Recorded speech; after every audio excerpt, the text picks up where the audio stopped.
نیشتیمانەی خاک و خۆڵی تۆ گلەی چاوانم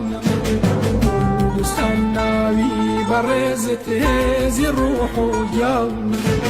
نیشتیمانەی بەربەیانت ڕۆشنی ئیمانەمە کوردستان ئێوارەکانت خەڵوەتی عێرفانەمە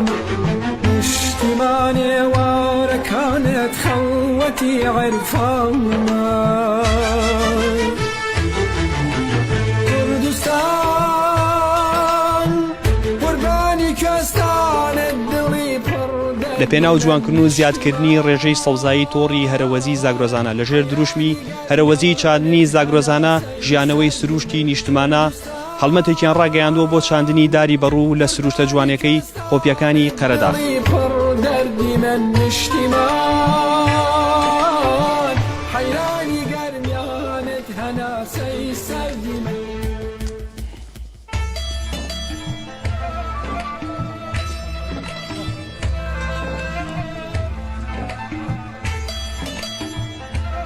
زاگرۆزانە تەنها چاندنی بەڕوو نییە بەڵکو چاندنی ئومێد و بنیانانی قەڵایەکی سەوزە لە دڵی نیشتماندا تا بەڕۆحێکی هەرەوەزیەوە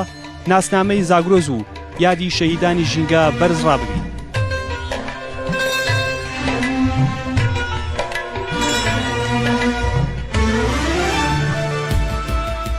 کوردستان بە خاکی فردوسە هەموو گوڵزاری تۆ